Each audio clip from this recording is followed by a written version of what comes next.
Welcome back. React JS के last lecture में हमने देखा था कि कैसे हम अपना पहला रिएक्ट ऐप क्रिएट कर सकते हैं और हमने मुख्तलिफ़ चीज़ों को देखा, npm npx, इसके अलावा नोड जेएस इंस्टॉलेशन, ये सब चीज़ें हमने लास्ट लेक्चर में देखी थी। आज की इस वीडियो में हम जो हमने लास्ट लेक्चर में रिएक्ट ऐप क्रिएट किया था उसका फ़ोल्डर स्ट्रक्चर समझेंगे। ठीक है, अब ये मेरा प्रोजेक्ट npm रन स्टार्ट से स्टार्ट हो रहा है, लेकिन मैं इसको क्लोज़ करने के लिए कंट्रोल C प्रेस करूँगा और Y प्रेस करूँगा तो ये मेरा प्रोजेक्ट स्टॉप हो जाएगा। ठीक है, अब हम बात करते हैं कि ये फ़ोल्डर स्ट्रक्चर क्या है जो लास्ट वीडियो में हमने प्रोजेक्ट क्रिएट किया और इसमें ये जितनी भी फाइल्स हैं इनका क्या पर्पज़ है। तो स्टेप बाय स्टेप देखते हैं। सबसे पहले बात करते हैं नोड मॉड्यूल्स की। ठीक है, इसके अंदर आप देखें बहुत ज़्यादा फ़ोल्डर्स हैं। उनके अंदर एक एक फ़ोल्डर के अंदर डिफरेंट फाइल्स हैं। जिस फ़ोल्डर को आप देखें उसके अंदर सब फोल्डर्स भी हैं, उनके अंदर भी फ़ोल्डर्स हैं, फाइल्स हैं। तो ये क्या चीज़ें हैं? नोड मॉड्यूल्स ऐसा फ़ोल्डर है जो अपने अंदर तमाम डिपेंडेंसीज जो भी हम npm के थ्रू इंस्टॉल करते हैं उन सबको अपने अंदर रखता है। अब npm के थ्रू हम कैसे पैकेजेस इंस्टॉल करते हैं वो हम आगे के वीडियोस में देखेंगे। अब ये जो नोड मॉड्यूल्स का फ़ोल्डर है इसके साथ आपका ज़्यादा इंटरेक्शन, बल्कि ज़्यादा क्या, आपका कोई इंटरेक्शन होगा ही नहीं। ये ऑटोमेटिकली npm के थ्रू मैनेज हो जाता है। npm जो होगा इसको ऑटोमेटिकली जो भी हम नया पैकेज इंस्टॉल करेंगे, जो भी डिपेंडेंसी होगी वो ऑटोमेटिकली इसके अंदर अपडेट कर देगा। ठीक है, आपने बस ये करना है कि इस फोल्डर को डिलीट नहीं करना। ठीक है, नेक्स्ट हम बात करते हैं कि पब्लिक फ़ोल्डर की, कि ये क्या चीज़ है, इसके अंदर ये जितनी भी फाइल्स हैं ये कैसे वर्क करती हैं और ये क्या इनका क्या पर्पज़ है। सबसे पहले हम बात करते हैं favicon.ico का। तो favicon.ico बेसिकली हमारे पास वो आइकन होता है जो ब्राउज़र के यहाँ पे टॉप पे डिस्प्ले हो रहा होता है। ये देखें, जैसे इस जगह यहाँ पे ये इस टैब का यहाँ पे शो हो रहा है। तो इसको ज़्यादा एक्सप्लेन करने की ज़रूरत नहीं है। आप इसको रिप्लेस करेंगे तो ये आइकन अभी के लिए रिएक्ट का डिफ़ॉल्ट आइकन ये है। जब आप अपनी वेबसाइट का अपना आइकन यहाँ पे प्लेस करेंगे तो वो रिप्लेस हो जाएगा। ठीक है, दूसरी बात करते हैं index.html की। ये भी बहुत ही इंपॉर्टेंट फाइल है। ये बेसिकली अगर आप इसको थोड़ा सा स्क्रॉल करें तो इसके अंदर आप देखें div एक है, ये एक HTML की फ़ाइल है जिसके अंदर div और उसकी आईडी क्या है, रूट। ठीक है, अब रूट क्या चीज़ है, अगर आप ये सारा चीज़ पढ़ें तो आपको तब भी समझ आ जाएगी कि ये कैसे वर्क कर रही है, क्योंकि ये कमेंट्स इन्होंने बाय डिफ़ॉल्ट लिख के दिए हुए हैं। तो रूट बेसिकली क्या चीज़ है, रूट हमारा पूरे का पूरा प्रोजेक्ट है जो इसके अंदर, उसको हमने ये आईडी यहाँ पे दे दी। अगर आप ये आईडी रिमूव करेंगे तो आप चाहे जितना बड़ा प्रोजेक्ट क्रिएट कर लें आपका प्रोजेक्ट वर्क नहीं करेगा। अब रिएक्ट का प्रोसीजर क्या है, उसने पूरा का पूरा हमने ऐप क्रिएट किया और ये देखें इस फाइल के अंदर सिंपली वो जो आईडी थी रूट की, इसको हमने सिंपली यहाँ पे पास कर दी। तो पूरे का पूरा प्रोजेक्ट इस डिव के अंदर रैप हो जाएगा। ठीक है, हमारी इस बॉडी के अंदर रैप हो जाएगा। तो ये पर्पज़ है index.html का। इसके साथ भी हमें ज़्यादा काम करने की ज़रूरत नहीं पड़ती। इस फोल्डर को भी हमने कभी एक्सप्लोर नहीं किया। बस कोई बूटस्ट्रैप वगैरह अगर आपने लिंक्स वगैरह ऐड करने हों या इस तरह की कोई काम हो तो सिंपली हम यहाँ पे आके टॉप पे कर देते हैं। बट यूजली हम इस फोल्डर को भी, सॉरी इस फाइल को भी हम ज़्यादा एक्सप्लोर नहीं करते। उसके बाद ये लोगोज़ हैं हमारे पास दो। ठीक है, एक थोड़े से 192 साइज़ का है और दूसरा थोड़ा सा 512 साइज़ का है। ठीक है, तो ये जो चीज़ आपको समझ आ चुकी होगी। उसके बाद हम देखें मैनिफेस्ट बेसिकली क्या है, कि ये एक ऐसी फ़ाइल है जो प्रोग्रेसिव वेब ऐप PWA की सेटिंग्स के लिए होती है, जैसे कि ऐप का आइकन्स देखना, उनके थीम कलर वगैरह, ये सब चीज़ें एडजस्ट करना। तो अभी के लिए हमें manifest.json की भी ज़रूरत नहीं पड़ेगी। और उसके बाद हमारे पास आती है robots.txt। मैं इन फाइल्स को थोड़ा सा जल्दी जल्दी इसलिए बता रहा हूँ क्योंकि ये वो फाइल्स हैं जिनके साथ हमारा वास्ता बिगिनर लेवल पे नहीं पड़ता। तो ये बेसिकली सर्च इंजन्स के लिए होता है, उनकी स्क्रॉलिंग के लिए, स्क्रैपिंग के लिए। जो भी हमारे पास हमारे सर्च इंजन होते हैं वो इंडेक्सिंग जो करते हैं वो इस फाइल के थ्रू करते हैं। ठीक है, उसके बाद जो इस पब्लिक फ़ोल्डर को मैं क्लोज़ करता हूँ, अब बात आती है सबसे मेन फ़ोल्डर की, SRC। ठीक है, हमारा जितना भी काम होगा वो होगा SRC फ़ोल्डर के अंदर। ठीक है, अब हम सबसे पहले बात करते हैं app.css। तो जितनी भी app.css जो ऐप की स्टाइलिंग है वो हम CSS की फ़ोल्डर के अंदर कर रहे हैं। ठीक है, ये देखें इसने डिफ़ॉल्ट कुछ स्टाइलिंग करके दी हुई है।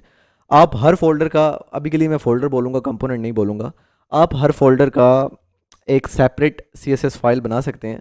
लेकिन ऐप बेसिकली वो है जो मेन बॉडी फाइल है, लेट से एक जो मेन पेरेंट फाइल है। ठीक है, app.js उसको बोलते हैं। यहाँ पे दूसरे नंबर पे ये देखें क्रिएट हुई है।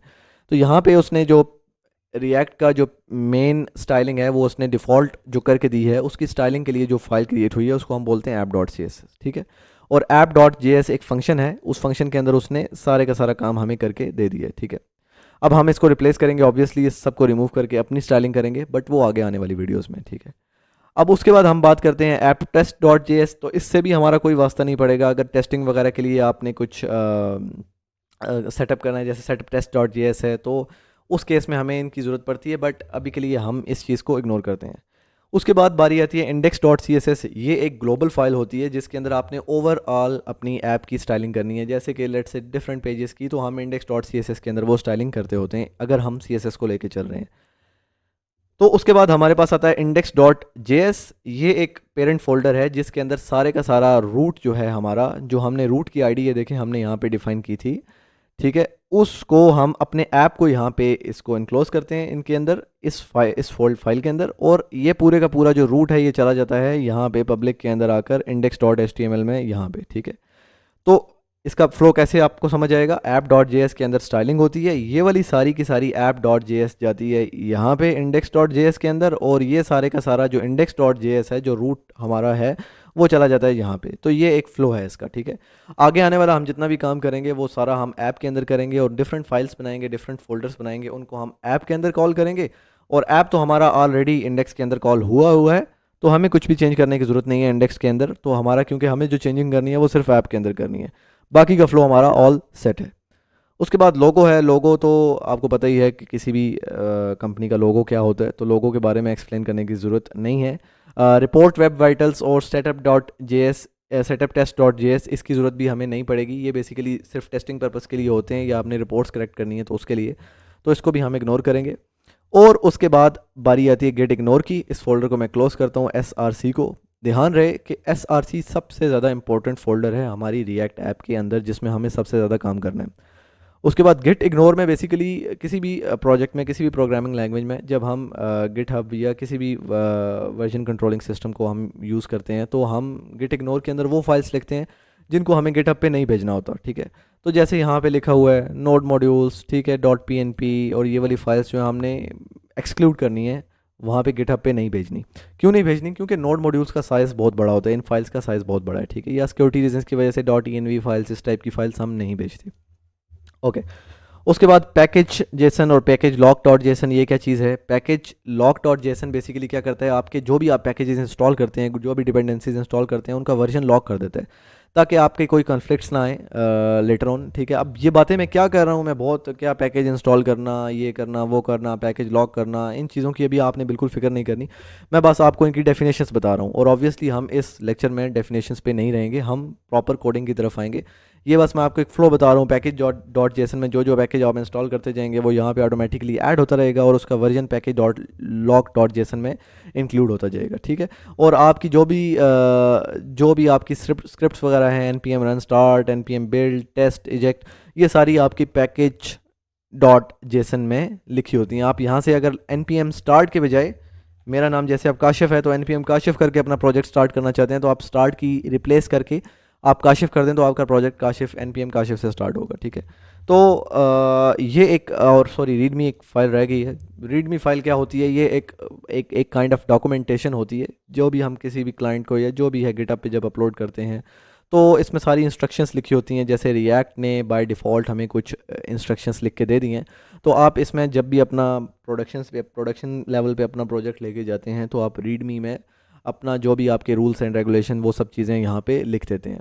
और ऑब्वियसली हम लोग वो नहीं लिखते, तो रिएक्ट ने हमें बाय डिफ़ॉल्ट खुद से हमें कुछ चीज़ें लिख कर दे दी हैं। अच्छा, अब एक चीज़ बात करते हैं कि गिट इग्नोर में नोड मॉड्यूल्स जैसे फ़ोल्डर्स क्यों नहीं आते। ये एक आखिरी बात है जो मैं आपके साथ इस लेक्चर की करने वाला हूँ। अब अगर हम अपने फ़ोल्डर के अंदर जाएं, यहाँ पे हमारा फ़ोल्डर जो है react J S my notes, ठीक है, तो मैं अगर इसका साइज़ देखूँ, ठीक है, तो मैं प्रॉपर्टीज़ पे जाता हूँ और इसका साइज़ देखा हूँ, तो ये देखें मेरे पास ये 291 MB का इसका साइज़ क्रिएट हुआ है, ठीक है, जो कि काफ़ी बड़ा साइज़ है एक बेसिक रिएक्ट ऐप के लिहाज से, क्योंकि अभी तक मैंने इसमें कोई काम नहीं किया। और अगर मैं नोड मॉड्यूल्स को एक्सक्लूड कर दूं, नोड मॉड्यूल्स मैंने छोड़ दिया, ठीक है, और फॉर एग्जांपल मैं अब इसका साइज़ देखता हूं, तो अब कितना साइज़ आता है, ठीक है। तो ये देखें, ये हमारा केबी में आ चुका है। तो इतना लेंथी साइज़ था जो नोड मॉड्यूल्स ने सिर्फ अकेले ने ले रखा था। तो हम क्या करते हैं कि हम जब भी किसी फ्रेंड को, किसी भी कोलीग को अपना कोड देते हैं तो हम नोड मॉड्यूल का फ़ोल्डर साथ नहीं देते होते। क्यों? क्योंकि ये इसका साइज़ बहुत ज़्यादा है। हम इस फ़ोल्डर को सिंपली डिलीट कर देते हैं और जब वो अपने पास रन करेगा वो सिंपली आके npm i की कमांड या npm इंस्टॉल की कमांड लगाएगा, वो मैं आगे आपको बताऊंगा। तो हमारा जो नोड मॉड्यूल्स है वो ऑटोमेटिकली इंस्टॉल हो जाता है npm i की कमांड से। तो आई होप आपको ये फ़ोल्डर स्ट्रक्चर जो है रिएक्ट जेएस का समझ आ चुका होगा। नेक्स्ट जेएस में नेक्स्ट वीडियो में हम देखेंगे कि रिएक्ट जेएस के अंदर कंपोनेंट्स क्या होते हैं और कंपोनेंट्स कैसे वर्क करते हैं। तो मिलते हैं हम नेक्स्ट वीडियो में।